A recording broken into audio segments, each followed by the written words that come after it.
अक्सर आप लोगों ने एक बात तो सुनी ही होगी कि लालच और बदले की भावना इंसान को पूरी तरह से अंधा कर देती है। ऐसा ही कुछ आज की इस कहानी में आपको देखने को मिलेगा। यानी कि अब तक तो ये बात आपने केवल सुनी थी, लेकिन इस कहानी में ये बात पूरी तरह से सिद्ध होती है कि कैसे एक पिता का लालच उसे इतना अंधा कर देता है और बदले की भावना भी उसे बर्बाद कर देती है। क्या हुआ था ऐसा, पूरी सच्चाई के बारे में जानने के लिए वीडियो को अंत तक जरूर देखें। नमस्कार दोस्तों, मेरा नाम है जीतू और आप लोग देख रहे हो पंचायत चैनल। हमारे इस चैनल को आपके सपोर्ट की बहुत ज़्यादा ज़रूरत है, तो अपना सपोर्ट दिखाएं और इस चैनल को भी अपना प्यार दें। आज की कहानी स्टार्ट होती है ग्रेटर नोएडा से। ग्रेटर नोएडा के अंदर एक कासना थाना क्षेत्र पड़ता है और उसी क्षेत्र के अंदर एक गाँव होता है। उस गांव के अंदर एक कॉलोनी होती है और उसी कॉलोनी के अंदर एक व्यक्ति अपने परिवार के साथ रहा करता है। परिवार में माता पिता और दो उनके बच्चे हैं। एक लड़की है और एक लड़का है 13 साल का, जिसका नाम होता है सुधांशु। सुधांशु जो होता है उसकी उम्र 13 साल है और उसके जो पिता हैं उसका नाम प्रदीप होता है। सुधांशु, प्रदीप और उसके माँ और उसकी बहन सभी लोग एक साथ रहा करते हैं और अच्छी तरह से जीवन व्यतीत हो रहा है। यानी कि उनके पास ज़्यादा रुपए पैसे तो नहीं है, लेकिन इतने कम भी नहीं है कि उन्हें रोज़ के रोज़ मेहनत मजदूरी करके कमाना पड़े। आराम से उनका जीवन व्यतीत हो रहा है, कोई भी दिक्कत नहीं है। धीरे धीरे समय बीता और समय के साथ साथ जैसे 6 मई की शाम होती है तो उसी दौरान सुधांशु का जो चाचा होता है मोहित, वह कासना थाना के अंदर जाता है और वहां पर जाकर पुलिस वालों के सामने गुहार लगाता है। कहता है कि साहब, मेरा जो भतीजा है वो गायब हो गया है, आप उसको ढूंढिए ना, कैसे भी करके उसको ढूंढो।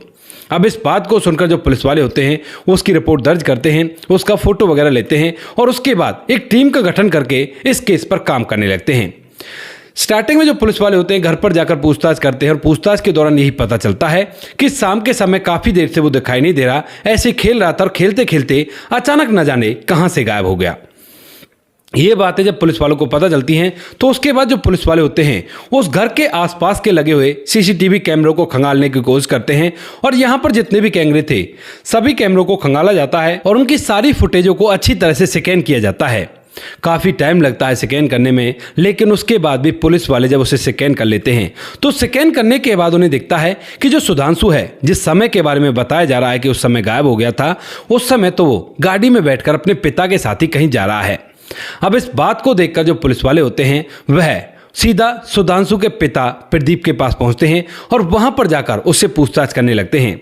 अब चूंकि ऐसा कोई मामला हो जाया करता है तो अड़ोस पड़ोस वाले भी, कुछ रिश्तेदार भी वहां पर इकट्ठा हो जाते हैं। तो घर के अंदर कुछ लोग भी मौजूद थे और जब पुलिस वाले उससे सवाल करते हैं कि इस रिपोर्ट के हिसाब से तो आप बता रहे हो कि वो इस समय गायब हो गया था, लेकिन हमें लगता है कि शायद उस समय वो आपके साथ था। अब इस बात को सुनकर जो प्रदीप है वो एकदम से बात को बदलता है और कहता है कि हाँ, उस समय तो मेरे साथ था, उसके बाद नहीं पता उसका कहाँ गया। तो पुलिस वाले पूछते हैं कि क्यों, आपको नहीं पता, कैसे नहीं पता? तो वह कहने लगता है कि उस समय मैं उसे उसके दोस्त के पास छोड़ने के लिए गया था और उसके बाद ही वो कहीं गायब हो गया है। तो जो पुलिस वाले होते हैं वो पूछते हैं कि कौन से दोस्त के पास छोड़ने के लिए गए थे? तो यहाँ पर जो प्रदीप होता है वो कहता है कि दूसरे गांव में छोड़ने के लिए गया था, दोस्त के बारे में मुझे नहीं पता। तो यहाँ पर इन बातों से पुलिस वालों को शक होता है और उसके बाद और भी वो कई सारे ऐसे प्रश्न पूछते हैं जिन प्रश्नों को सुनने के बाद जो प्रदीप होता है वो अटकता सा महसूस करता है। यानी कि उन सवालों के जवाब अच्छी तरह से नहीं दे पाता है और जब वो ऐसा करता है तो पुलिस वाले समझ जाते हैं कि दाल में कुछ ना कुछ काला है। उसके बाद जब वह अटकता है सवालों पर तो जो प्रदीप होता है उसके हाव भाव भी चेंज हो जाते हैं और पुलिस वाले एकदम से अलर्ट हो जाते हैं। वहीं पर पास ही में एक ब्लेड रखा हुआ था और उस ब्लेड को लेकर वह अपने आप को इस दुनिया से विदा करने की कोशिश करने वाला था, लेकिन पुलिस वाले पहले से अलर्ट थे और उन्हें पता था कि ऐसे मामलों में अक्सर ऐसा वैसा हो जाया करता है और इसी वजह से जो पुलिस वाले होते हैं वो मौका रहते ही उसको एकदम से पकड़ लेते हैं और उसे वो सब कुछ नहीं करने देते जो कुछ वो करना चाहता था। यानी कि ब्लेड से वो अपने आप को इस दुनिया से विदा करना चाहता था। पुलिस वाले उसे पकड़ते और पकड़ने के बाद जब उसे पूछताछ करते हैं कि क्या हुआ, सच सच हमें बताओ, तो यहाँ पर जो प्रदीप होता है वो पूरी हकीकत बयां कर लेता है, क्योंकि अब तक पुलिस वालों ने बता दिया था कि हमारे पास सीसीटीवी फुटेज है जिसके जरिए इसे दो रहा है कि जो सुधांशु है वो लास्ट पर तुम्हारे पास था और तुम्हें पता है कि वो कहाँ है। तो इसके बाद जो प्रदीप होता है वह रोता है और रोते हुए पुलिस वालों के सामने पूरी कहानी बयां कर देता है। कहता है कि साहब, मेरा जो बेटा है वो अब इस दुनिया में है ही नहीं, मैंने उसे इस दुनिया से विदा कर दिया है। इस बात को सुनकर जो लोग वहां पर प्रदीप के बेटे सुधांशु को ढूंढवाने के लिए आए थे वो लोग भी एकदम से दंग रह जाते हैं और इधर जो पुलिस वाले होते हैं वो भी पूरी तरह से दंग रह जाते हैं कि जिस पिता ने बचपन में अपने बच्चे को पाल पोस कर बड़ा किया, वो 13 साल का होने के बाद अपने ही बेटे को इस दुनिया से विदा कैसे कर सकता है। लेकिन फिर भी पुलिस वालों की ड्यूटी होती है, तो जो पुलिस वाले होते हैं वह जांच पड़ताल करते हैं और पूछने लगते हैं कि ये बताओ कि कैसे कैसे और क्यों। तो उसके बाद जो प्रदीप होता है वो बताता है कि साहब यहीं पास ही में मैं उसे गाड़ी में बिठा कर ले गया था और वहां पर गला दबाकर उसे इस दुनिया से विदा करने के बाद उससे थोड़ी आगे जो तालाब है उस तालाब के अंदर मैंने उसे डाल दिया है। अब इस बात को सुनने के बाद जो पुलिस वाले हैं वो पूछने लगते हैं कि चलो ठीक है तुमने ऐसा कर दिया, तो उसके बाद चलो हमें वहां पर ले चलो। यहाँ पर जो प्रदीप है वो उन्हें अपने साथ ले जाता है और उसकी निशानदेही पर बॉडी प्राप्त हो जाती है।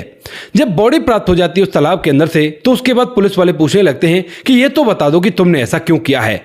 तो यहाँ पर जो प्रदीप होता है वह बताता है कि साहब मेरे रिश्तेदारों से एक प्लॉट को लेकर मेरा झगड़ा चल रहा था और उसी झगड़े के चलते मैं उन्हें मुझे उस पर गुस्सा आया करता था और इसी वजह से मैं जब सोचता हूँ कि झगड़ा कैसे खत्म हो और किस वजह से इनको सबक मिले, तो उसी तरह से सोचते सोचते मेरे दिमाग में ये ख्याल आता है कि मैं अपने बेटे को इस दुनिया से विदा कर देता हूँ और उनके झूठे केस में इन लोगों को फंसा दूंगा और उसके बाद ये लोग कानूनी दांवपेच में उलझ जाएंगे और ये प्लॉट मेरे पास ही आ जाएगी। यानी कि प्रॉपर्टी का लालच था और आपसी रंजिश थी।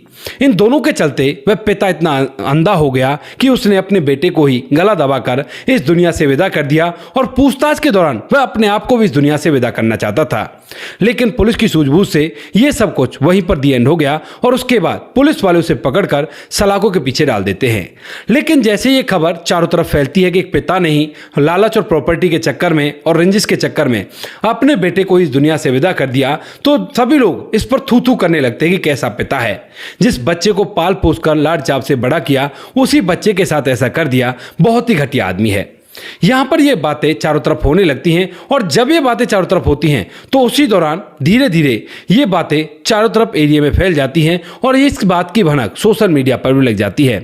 ये मामला फिलहाल के समय में सनसनीखेज बना हुआ है। आगे जो कुछ होगा इसके बारे में आपको बता दिया जाएगा, लेकिन ये थी आज की एक छोटी सी कहानी जहां पर लालच और बदले के चक्कर में एक पिता इतना निर्दयी हो गया कि उसने उस बच्चे को भी नहीं देखा।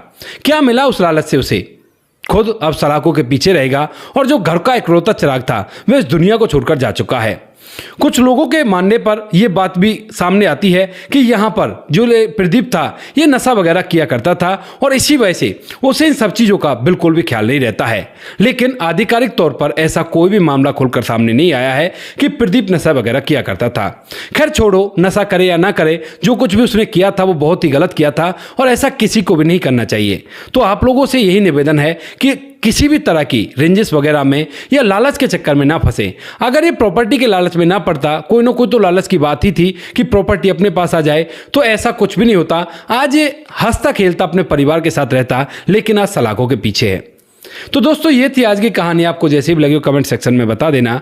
वीडियो अगर अच्छी लगी हो तो वीडियो को लाइक और चैनल को सब्सक्राइब जरूर करें, ताकि हमें थोड़ा सा हौसला मिल सके आप लोगों के लिए ऐसे अच्छे वीडियो बनाने के लिए। इन कहानियों को सुनाने का उद्देश्य किसी को परेशान करना बिल्कुल भी नहीं है। ये कहानी आपको इसलिए सुनाई जाती है ताकि आप लोग इन कहानियों में से कुछ ना कुछ सीख सको और अपने जीवन में उस चीज़ को अप्लाई कर सको। मिलते हैं किसी नेक्स्ट वीडियो नए टॉपिक के साथ। तब तक के लिए जय हिंद, जय भारत, जय हिंदुस्तान।